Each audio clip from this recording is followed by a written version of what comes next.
Good stuff. All right, so from third, okay, your fourth position is very similar, same Italian type fourth.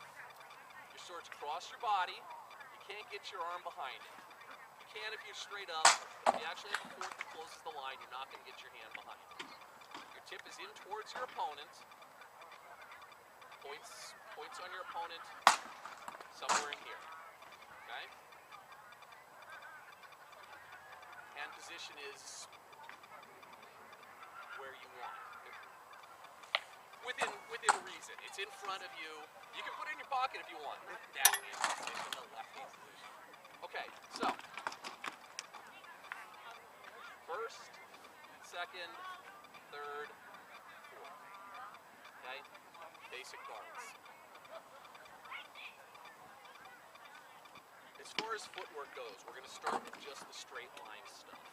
Okay? There is stuff where Capo Ferro goes completely off the straight line, even though he swears up and down against it over and over and over again in the ideal fencing situations. But those never happen. Small steps. Okay?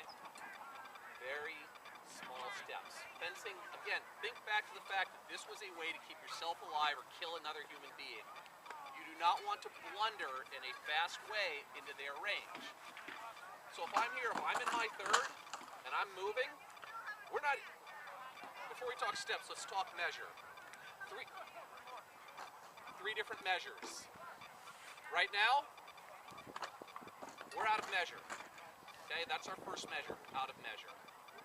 Can Jim strike me with a lunge? Nope. Can I hit Jim with a lunge? Possibly. Maybe. Not going to be feeling real good at it. You know?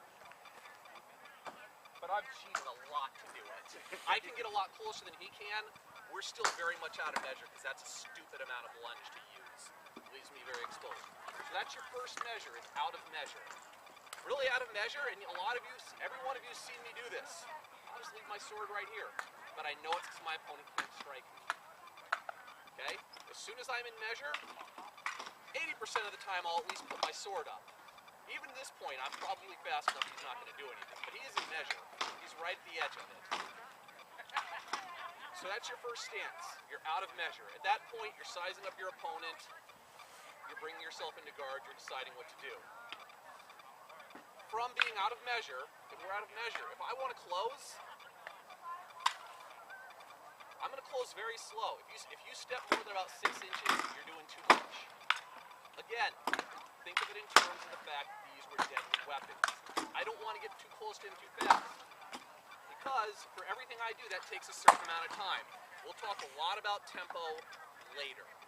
But understand this, one of the very bases of what Capo Ferro teaches in his system is that everything I do takes a certain measure of time. Everything you do takes a certain measure of time. The idea is that I do what I'm doing in less time than you do what you're doing and you die. It doesn't have to do with real units of time. It's just a matter of, I take a step, that's a measure of time. I extend, that's a measure of time. I lunge, that's a measure of time. They all take a different amount. We'll talk about that more in depth later. It's not as important for what we're doing tonight. But that also is why you take your small steps. As I come into measure, I'm going to come up very slow. And now we're in measure. Now I'm a little concerned. Okay? I've already lost the advantage right now, okay? Next idea in Capo Ferro. Lines to your opponent. Right now, neither one of us has really properly closed a line, but Jim's got a little advantage on me, okay? A line is when I have a direct attack to you, that if I just extend or lunge, I'm going to hit you. If I extend and lunge at Jim, without him blocking, okay, I'm going to hit him. But he's also going to hit me because he has a direct line to me, except for the fact that he has short little arms. I have flippers for arms, yes. All right? Neither one of us closed the line. Okay? So how many times do we see double curls in the tourney field? That's the reason why. All the time. Okay? There's different numbers on this, but who wants to take a guess? I've already talked to you. Who wants to take a guess on how many duels ended up with 2 people dead or grievously wounded? 3 to 7 days later even.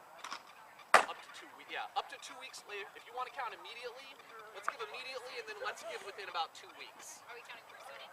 Here. Sure, percentage of people dead right off the bat in a duel. 30-odd% of people dead on the dueling field that day. Yep. Because they weren't smart. So that means that 60% of the people who lost dead. Yep. Okay? Now, you kick that up another 25%. When you think about people that really died a lot worse than the person that died on the tourney field that day. Because the guy they fought might have been a dick and stuck his sword in dog poo on the way there. Or whatever else. Dying by blood infection was not fun back in the day. Okay? So, the idea is that as you defend yourself, you close your opponent's lines. Okay? This is what plate 7 is about. And the funny thing is, I did plate 7 100 times, 200 times. But until you do it and you just think about its component pieces, when you think about it at advanced level, when you've been fighting for 10 years, you go through it, you're like, okay, step in, close line, disengage, and snap. The funny thing is when you think about it, there's like 7 or 8 pieces to it. Each one, once you figure it out, all represents a different idea within Capo Ferro's system. Okay? We're going to start at the very, very basic level. Okay? Malice, you want one that's actually the right length? Okay. But if he's filming, we should probably... Why don't you guys move so you can see this, alright? And we're going to start doing drills in a little bit. Okay? But I want you to see a couple. We're just going to start into the first play. There's actually 3 main plays in this. Okay? The very first idea. Well, Capo Ferro's very first idea is, okay, we come in a distance. Nobody here really has an advantage. We are at engagement distance.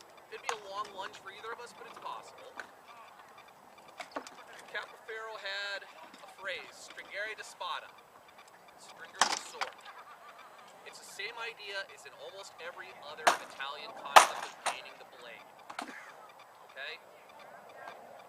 You divide your blade into 2 sections, which is what Capo Ferro did. Some masters divided into 3, or 5, 4. I think there was a 4 somewhere in there. I'd have to go back and look. You have 2 pieces of your rapier. Okay? You have the forte down here, bottom half, strong half. You have the top half, the debole. It's your weak half. Okay?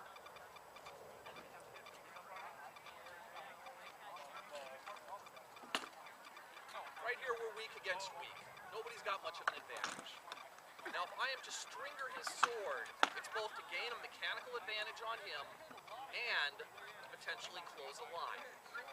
So the first thing I'm going to do, just to see what he does,